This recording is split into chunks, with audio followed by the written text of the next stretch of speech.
The emergency dispatcher's voice crackled through the radio. Units responding to Maple Grove.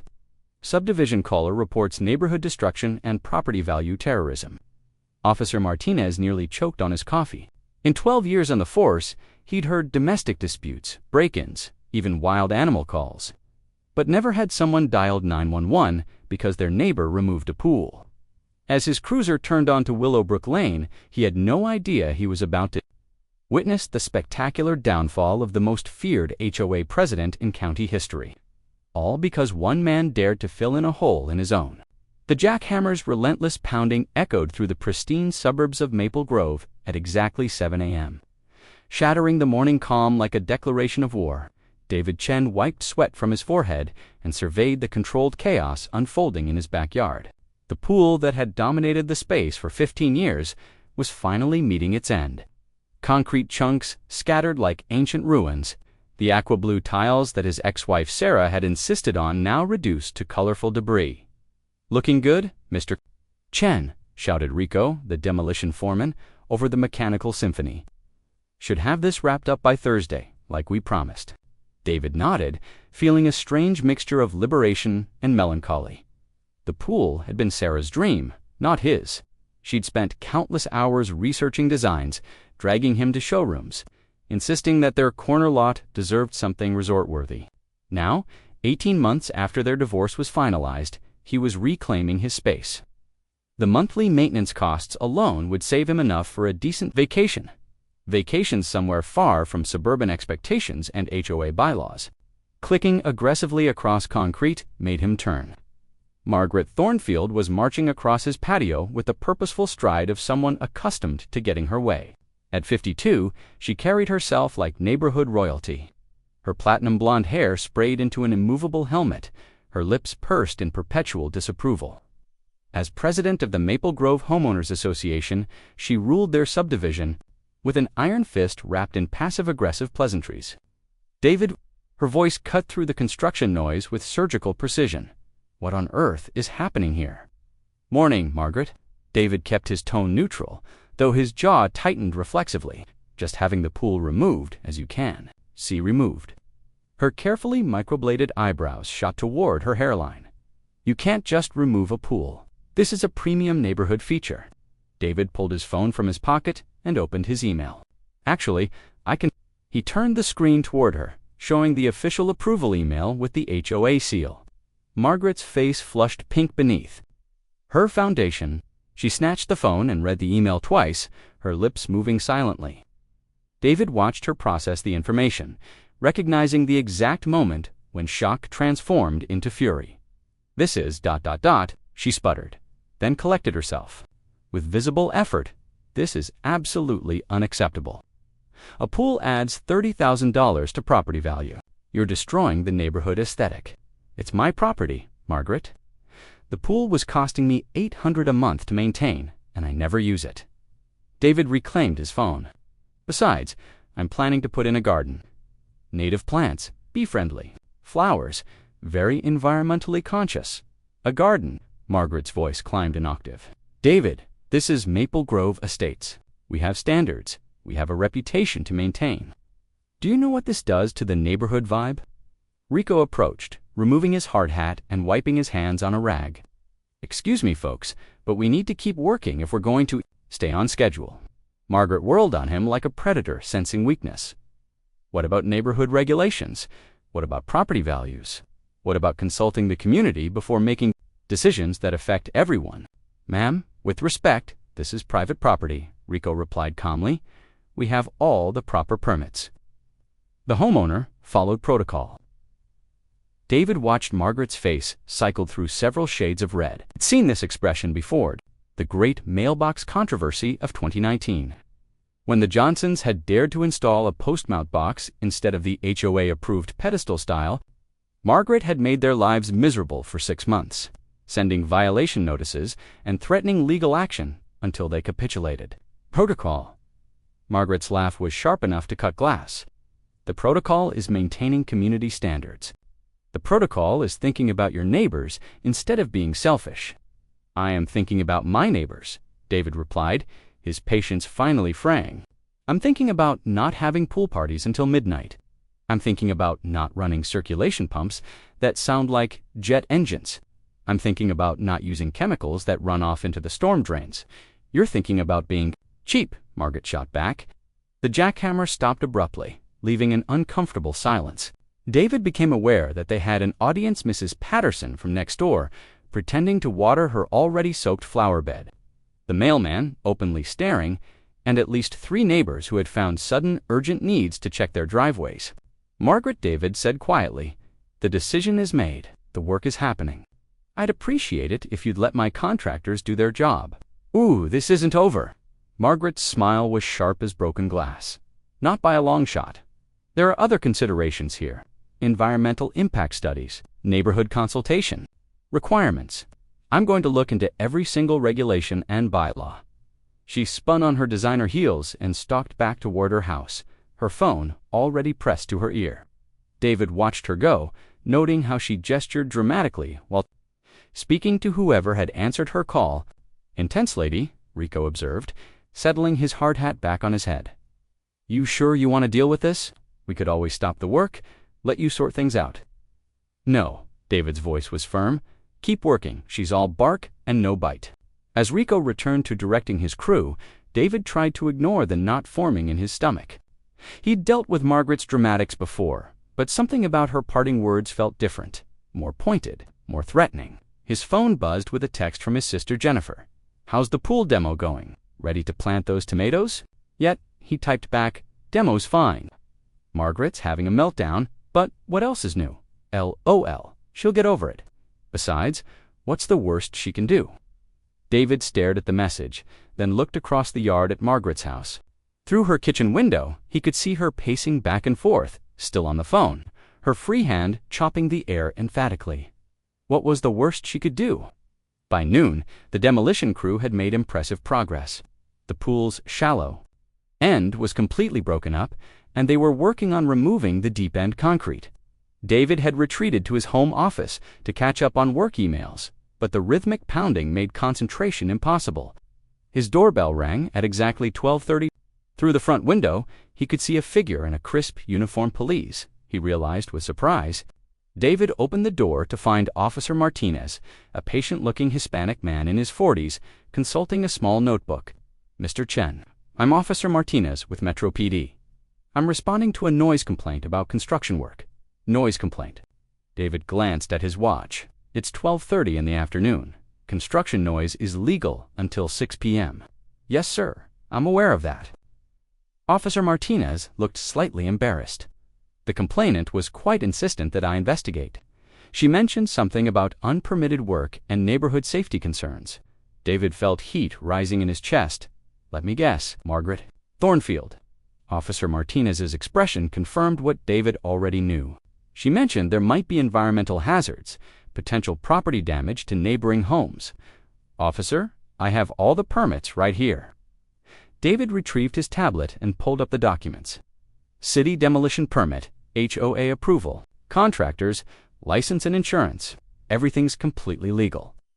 Officer Martinez reviewed the paperwork with the thoroughness of someone who knew he was wasting his time, but had to follow protocol. "Everything looks in order, Mr. Chen. The noise levels are within acceptable limits for daytime construction. I'll note that in my report. I appreciate you checking." David hesitated, then decided to push forward. "Officer, what exactly did Mrs. Thornfield say when she called this in? She expressed concerns about..." "Officer," Martinez flipped through his notes, clearly choosing his words carefully. "About the impact on neighborhood property values and community standards. She mentioned that the work was happening without proper community notification." "Community notification." David's voice rose, despite his efforts to stay calm. "It's my backyard, my pool, my property. I understand your frustration, sir. Sometimes neighbors can be particular about changes in their area." Officer Martinez closed his notebook. "As long as you're following all the regulations, which you clearly are, there's no issue here." After the officer left, David stood in his driveway, watching Margaret's house. She was visible in her front window, phone still, pressed to her ear, gesturing toward his property. When she noticed him looking, she asked.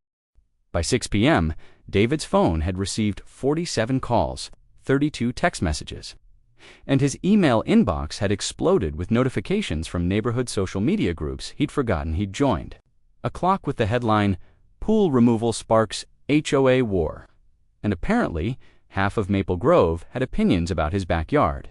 David stood at his kitchen island, scrolling through increasingly unhinged Facebook comments while reheating leftover Chinese takeout. The demolition crew had finished for the day, leaving behind a moonscape of broken concrete and exposed dirt, where his pool used to be. Tomorrow, they'd haul away the debris and begin backfilling. His doorbell rang, followed immediately by aggressive knocking. Through the peephole, David saw his neighbor Tom Bradley from 3 houses down, red-faced and agitated. "Tom," David opened the door cautiously. "What's up? What's up?" Tom pushed past him into the foyer, his usually friendly demeanor replaced by barely controlled anger.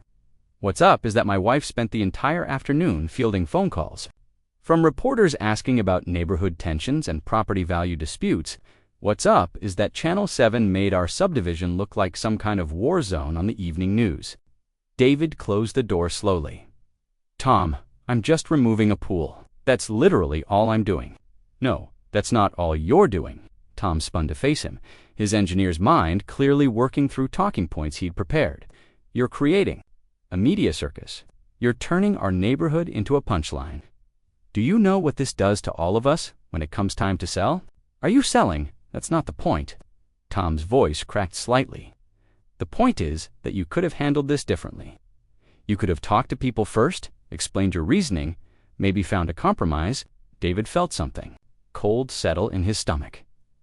"Tom, what compromise? It's my pool, on my property. I followed every rule, got every approval. What exactly should I have compromised on?" "You could have," Tom faltered, clearly not having thought that far ahead. "You could have been more considerate of how it affects everyone else." "How does my pool removal affect you, specifically?" "It's the principle of the thing. It's about community. It's about thinking beyond yourself."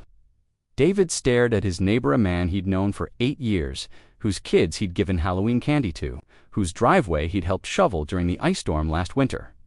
"Tom, who talked to you today?" "What do you mean?" "I mean, who convinced you to come over here and give me this speech? Because yesterday you waved at me from your yard and asked how the demo was going. Today, you're acting like I burned down the community center." Tom's face flushed deeper. "Margaret called a few of us. She explained the situation. Picture. She helped us understand what's really at stake here." "Which is what, exactly?" "Property values. For one thing, community standards. The precedent this sets." Tom was clearly reciting talking points now. "If everyone just starts removing features that make this neighborhood desirable, where does it end?" David's phone buzzed. A text from Jennifer. "Emergency HOA meeting called for tomorrow night." Mom heard it from Mrs. Patterson. "Margaret's apparently been calling everyone." "Tom," David said carefully, "did Margaret mention that she's calling an emergency HOA meeting about this?" "She mentioned a community discussion." "Yes, a chance for everyone to voice their concerns about my pool removal, which is already approved and half finished." Tom shifted uncomfortably. "There are procedures for revisiting decisions when new information comes to light." "What new information?" "Environmental impact, for instance. Drainage concerns. The effect on neighboring property foundations when you remove a large water feature." David felt his patience evaporating. "We both know that removing a pool has zero impact on drainage or neighboring foundations. These are scare tactics, are they?" Tom's defensive tone suggested he'd already had doubts about Margaret's claims, because Margaret seemed very knowledgeable about the technical aspects. Margaret Thornfield's technical knowledge comes from Google searches and righteous indignation. David pulled up the demolition permits on his phone. "Look, I've got soil stability reports, drainage impact assessments, everything the city requires. There's no environmental risk, no structural risk, no risk of any kind." Tom examined the documents, his engineer's training taking over despite his emotional investment in the argument. David watched his neighbor's expression shift from defensive anger to confusion to embarrassment. Tom admitted quietly, "Because I did everything by the book. More than by the book, actually. I hired extra consultants specifically to avoid problems." Tom rubbed his forehead. "So why is Margaret saying Because Margaret doesn't like that I made a decision without asking her permission first. David's voice hardened. Look, David, maybe she's just trying to protect property values. Maybe she's looking out for everyone's investment by calling the police on legal construction work, by getting news crews involved, by organizing neighborhood opposition to something that's already approved and doesn't affect anyone else. David shook his head. Tom, she's not protecting anything. She's throwing a tantrum because someone dared to do something without her approval. Tom's phone buzzed. He glanced at it and winced. Text from Margaret. Wants to know if I've talked to you yet, and what are you going to tell her? Tom stared at the phone for a long moment. I don't know. This whole thing feels... He looked up at David. When did we start living in a neighborhood where removing a pool becomes a federal case? When we elected Margaret Thornfield as HOA president, they stood in awkward silence for a moment, the weight of 8 years of friendship pressing against the afternoon's manufactured conflict. Tom, David said finally, I'm not trying to hurt anyone. I'm not trying to damage property values or destroy the neighborhood. I'm just trying to live my life without spending $800 a month maintaining something I don't use. $800 a month. Tom's eyes widened. Jesus, David, I had no idea it was that much. Pool maintenance, chemicals, utilities for the pump and heater, repairs. It adds up fast. Tom nodded slowly. Sarah used to handle all that stuff right. Before the divorce, Sarah loved that pool. I tolerated it. Now that she's gone, ... David shrugged. It's just an expensive hole in the ground that reminds me of a marriage that didn't work out. Something in Tom's expression softened. Why didn't you just say that from the beginning? Because it's nobody else's business why I make decisions about my own property. Tom's phone buzzed again. Another text from Margaret, judging by his grimace. She wants a status report, Tom said, and she's asking if you seem willing to reconsider your position. Tell her I'm not, David, ... Tell her I'm not, David repeated firmly. Tell her the work continues tomorrow as scheduled. Tell her that all the permits are in order and all the approvals are valid. Tell her that if she has legal concerns, she should contact her attorney instead of harassing the neighbors. Tom pocketed his phone without responding to the text. This is going to get ugly, isn't it? It's already ugly. The question is, how much uglier Margaret wants to make it. After Tom left, David ordered pizza and tried to lose himself in a Netflix series, but his phone kept buzzing with notifications. The Channel 7 Facebook post had been shared 347 times. Someone had created a Save Maple Grove property values group that already had 63 members. Another group called Stop HOA Tyranny had formed in response and was growing even faster. At 9:30 p.m., his doorbell rang again. This time it was Jennifer, carrying a bottle of wine and wearing the expression of someone who'd spent hours driving through traffic, specifically to deliver a lecture. You didn't tell me it was this bad, she said without preamble, pushing past him into the living room. It's not that bad, David. There are Facebook groups, plural, about your pool, I noticed. Jennifer opened the wine with practiced efficiency and poured 2 generous glasses. Mom's getting calls from people she hasn't talked to in years. Asking about the situation with her son, Mrs. Patterson apparently spent 40 minutes explaining to her book club why pool removal isn't actually a sign of neighborhood decline. David accepted the wine gratefully. And what did Mom tell them? That you're a grown man who can do whatever you want with your own property, and anyone who has a problem with that can take it up with you directly. I love Mom. Mom's worried. About you? Jennifer settled onto the couch, her lawyer instincts clearly engaged. She's also curious about what legal recourse Margaret might actually have here. None. I checked and double-checked. All the approvals are valid, all the permits. Our current, the HOA Architectural Committee, can't retroactively revoke approval without cause. And Margaret doesn't like it. Isn't cause. What about this emergency meeting? David sighed. The HOA bylaws allow for emergency meetings if 20% of homeowners request one. Margaret apparently spent today collecting signatures. Can they over... The Maple Grove Community Center had never seen a crowd like this. David arrived at 6:45 p.m. to find the parking lot nearly full and a line of residents filing through the front entrance. He recognized most faces the Hendersons from Elm Street. Old Mr. Kozlov, who walked his ancient beagle every morning, the young couple with twins from the corner house. What surprised him was the energy crackling through the crowd.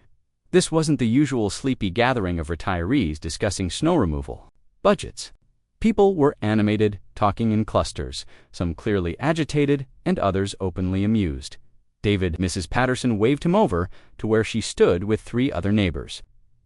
"I want you to meet Linda Walsh from Oak Avenue. She's got some things to say about our dear HOA president." Linda Walsh appeared to be in her 60s, with steel gray hair and the no-nonsense bearing of someone who'd spent decades managing difficult people.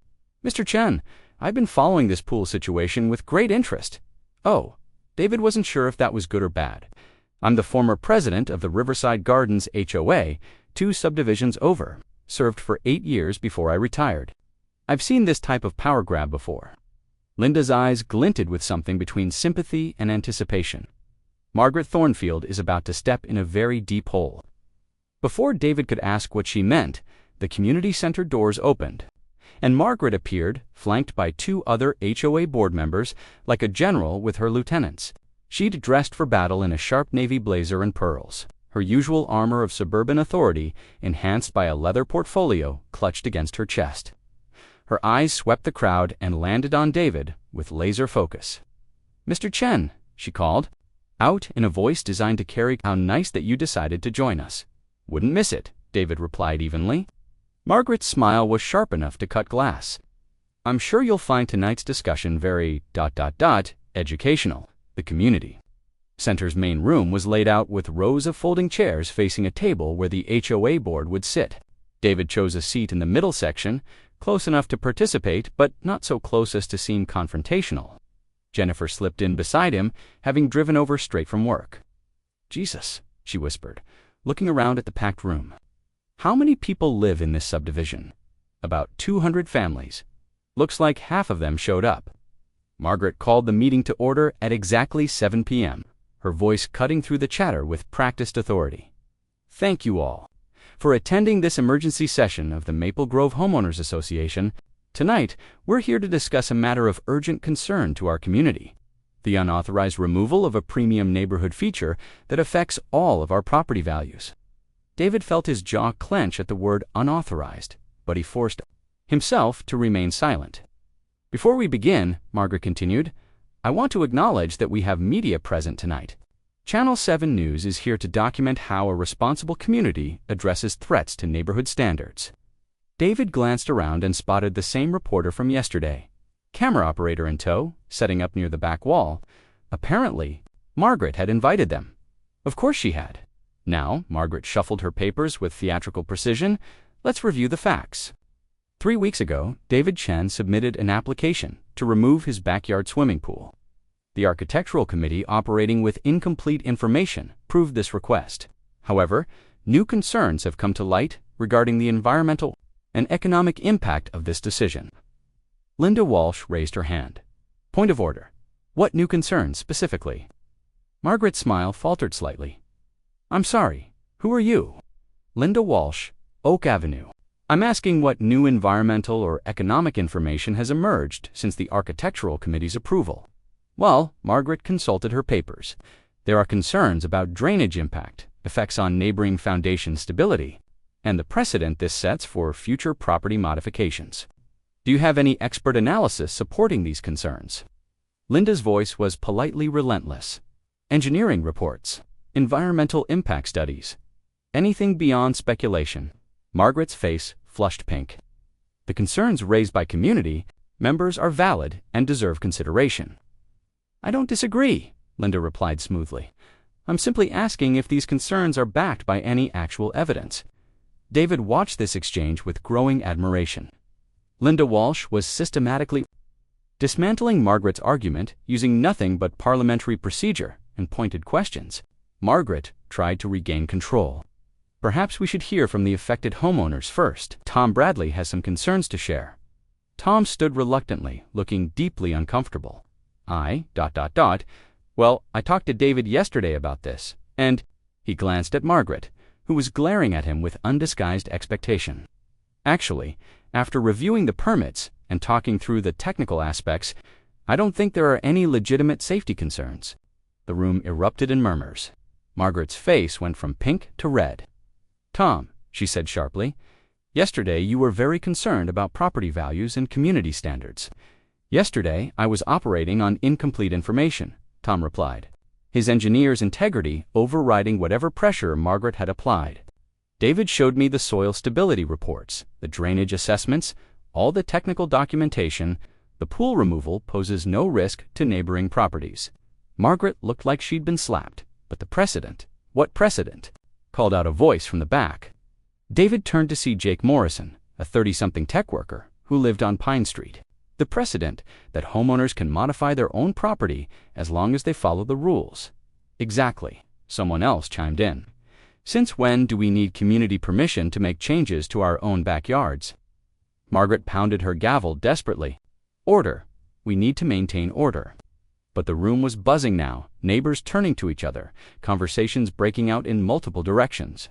David caught fragments. "Remember when she made the Johnsons replace their mailbox? $800 a month for pool maintenance? Called the police on construction work." "This is exactly what I was afraid of," Margaret announced, raising her voice to be heard over the chatter. "This cavalier attitude toward community standards is how neighborhoods deteriorate." "Community standards," repeated a sardonic voice from the front row. David was surprised to see Mrs. Henderson, a quiet woman in her 70s who rarely spoke. "At HOA meetings, Margaret, in the 30 years I've lived here, I've seen you enforce community standards against a lot of people.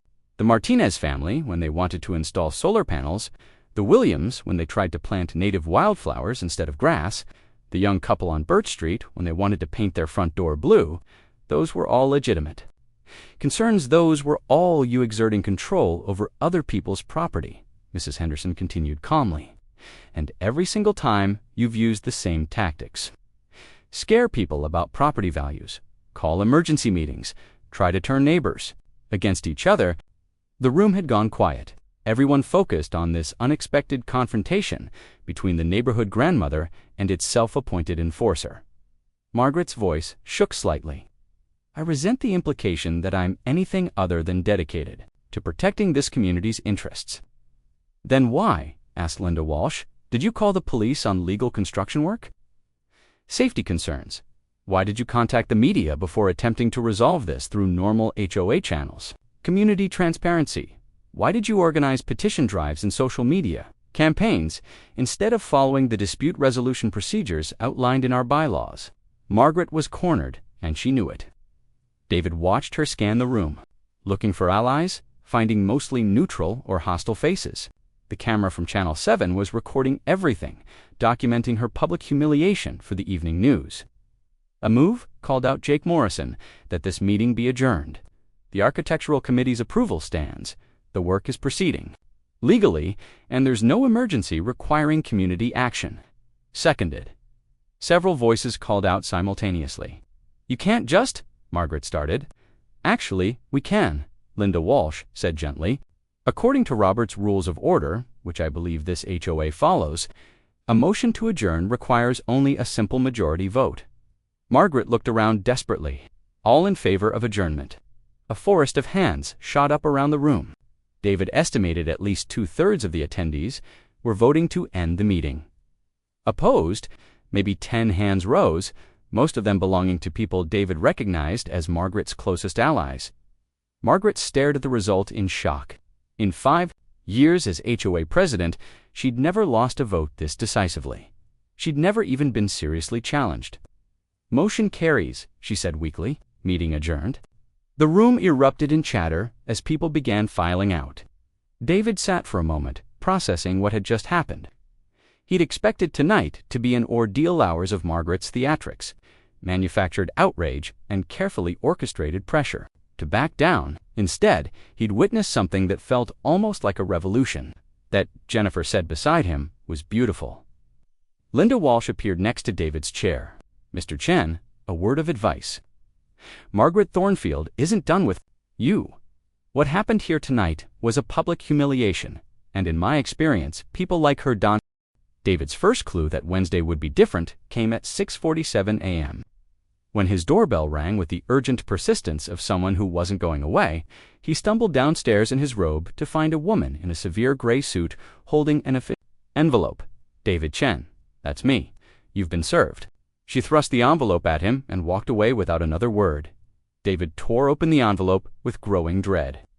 Inside was a temporary restraining order filed by Margaret Thornfield on behalf of the concerned residents of Maple Grove Estates, claiming that the pool removal constituted irreparable damage to community property values and requesting an immediate halt to all demolition work pending a full environmental impact study. His phone was ringing before he'd finished reading. Rico's voice was tight with frustration. "Mr. Chen, we got a problem. There's a sheriff's deputy here saying we can't continue work. Something about a court order." David closed his eyes. "I'll be right there." By the time he reached his backyard, fully dressed and caffeinated, a small crowd had gathered. Rico and his crew stood around their equipment looking confused and annoyed. The restraining order with the careful attention of someone who really didn't want to make a mistake. "Mr. Chen," Deputy Williams said as David approached, "I'm sorry, but I have to enforce this court order. No demolition work can continue until you appear before Judge Martinez on Friday morning." "Friday," David's voice cracked. "That's 2 days from now?" "Yes, sir. The hearing is scheduled for 9 a.m. David looked at the half-demolished pool, then at Rico's frustrated crew, then at the growing number of neighbors who were emerging from their houses to see what was happening. Margaret was nowhere visible, but David had no doubt she was watching from behind her curtains, savoring her victory. "Can they actually do this?" Rico asked quietly. "File a restraining order over pool removal." "Apparently, they can try," David replied grimly.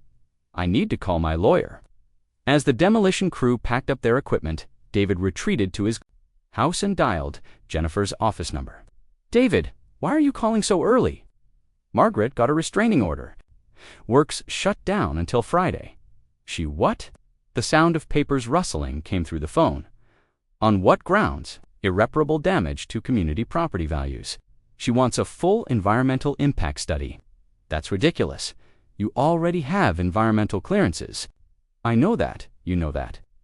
"Apparently, Judge Martinez needs to be convinced." Jennifer was quiet for a moment. "David, I practice corporate law, not civil litigation. You need someone who specializes in property disputes. Do you know anyone?" "Actually, yeah. Remember my law school roommate Sarah Kim? She handles HOA disputes and property law. She's expensive, but she's good. Want me to call her?" "At this point, I'll take any help I can get." After hanging up with Jennifer, David made himself coffee and tried to process what had happened. Margaret had been humiliated at last night's meeting, publicly contradicted by her own supporters, and voted down by a decisive margin. Instead of retreating, she doubled down and escalated to actual litigation. His phone buzzed with a text from an unknown number. This is what happens when you ignore community input. Some battles aren't worth fighting. A concerned neighbor, David stared at the message, feeling a chill despite the morning sun streaming through his kitchen windows. The number was blocked, but he had no doubt who'd sent it. By noon, the story had taken on a life of its own. Channel 7 had picked up the restraining order filing and was running updates every hour. The neighborhood Facebook groups were exploding with commentary, and David's phone kept ringing with calls from reporters wanting statements. He'd stopped answering unknown numbers after the third interview request, but when Sarah Kim called, at 2 p.m., he picked up immediately. "Mr. Chen, this is Sarah Kim. Jennifer filled me in on the situation. I've reviewed the court filing, and I have some thoughts. Please tell me you can fix this." "Oh, I can fix it. The question is whether you want to just solve the immediate problem or address the bigger issue." "What do you mean?" "I mean, Margaret Thornfield filed a frivolous lawsuit that has no basis in law. Her restraining order won't survive Friday's hearing, I can guarantee that. But she'll probably try something else next week, and something else after that, until she either wears you down or finds a sympathetic judge." David sank into his kitchen chair. "So what's the alternative?" "We go on offense, file a harassment suit, seek damages for the work delays, and request an injunction preventing further frivolous litigation. Make this expensive and embarrassing, enough that she thinks twice before pulling something like this again." "How expensive are we talking?" "For her, could be significant if we win, which I think we would." For you, my retainer is $5,000, and I estimate another $10,000 to $15,000 in costs if this goes to trial. David did quick math in his head. The pool removal was costing him $12,000. The delayed completion would add at least another $1,000 in contractor fees. If Margaret kept filing motions and appeals, the costs could spiral quickly. Let me think about it. Don't think too long. I need time to prepare for Friday's hearing, and if we're going to file our own suit, sooner is better than later. After hanging up, David sat in his quiet kitchen and tried to figure out when his simple home improvement project had become a legal battle, requiring $20,000 in attorney fees. The rational part of his mind said to just endure Margaret's harassment, complete the pool removal, and move on with his life. The stubborn part said that giving in now would only encourage her to target the next person who dared to make an independent decision. His doorbell rang again. Through the peephole, he saw Linda Walsh holding a casserole dish. "Thought you might need some comfort food," she said when he opened the door. "Homemade lasagna. Also, I brought some information you might find interesting." David accepted the lasagna gratefully and invited her in. Linda settled at his kitchen table and pulled out a manila folder. "I did some research last night after the meeting. Margaret Thornfield has been HOA president for 5 years, right?" "That's right." "Well, it turns out she's filed exactly legal actions against homeowners during that time, restraining orders, nuisance claims, covenant violations. Some of them settled out of court, others were dropped when the homeowners backed down." David felt his blood pressure rising. 17. The Martinez family, when they wanted solar panels, Margaret filed claiming the panels would create visual pollution, affecting neighboring property values. The Williams family, when they planted wildflowers, she claimed it violated landscaping standards and could harbor rodents. The Patel family, when they installed a garden shed that was 4 inches taller than the HOA guidelines specified. What happened in those cases? Most people gave up. The legal costs weren't worth fighting over solar panels or flower gardens. But here's the interesting part. Linda leaned forward conspiratorially. 3 cases went to court. Margaret lost all 3. Not only lost, but was ordered to pay attorney fees in 2 of them for filing frivolous lawsuits. David stared at the folder. So she has a pattern of this. Oh, it gets better. I talked to my friend who's a paralegal at the county courthouse. Margaret's been using the same attorney for all these cases, Harold Brennan. He's apparently known for taking questionable cases as long as the client can pay his retainer. Why are you telling me this? Linda's expression grew serious, and nobody's ever fought back hard enough to make her stop. She files these nuisance suits because they usually work. People get scared, they give up, and she gets what she wants. And you think I should fight? I think you should consider, what happens if you don't? How many more families is she going to harass?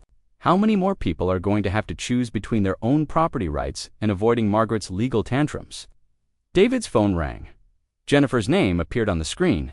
"Hey, Jen, David, you need to see Channel 7's website. They've just posted an interview with Margaret from this morning." David pulled up the site on his laptop while Linda watched over his shoulder. The video showed Margaret standing in front of the community center, looking composed and authoritative in a way that made David's stomach clench. "Simply trying to protect our neighborhood from one individual's destructive decisions," she was saying. Mr. Chen refused to consider the community impact of his actions, ignored legitimate concerns from his neighbors, and proceeded with demolition, despite clear objections from residents. "Pool removal?" the reporter asked. Margaret's smile was smooth as silk. The committee approved the request based on incomplete information. When the full environmental and economic impact became clear, concerned residents felt they had no choice but to seek legal protection for their property values. What kind of environmental impact are we talking about? Drainage disruption, potential foundation damage to neighboring homes, the precedent this sets for future property modifications. These are serious concerns that require professional evaluation. David felt his jaw clench as Margaret continued. "This isn't about one pool, it's about maintaining the standard."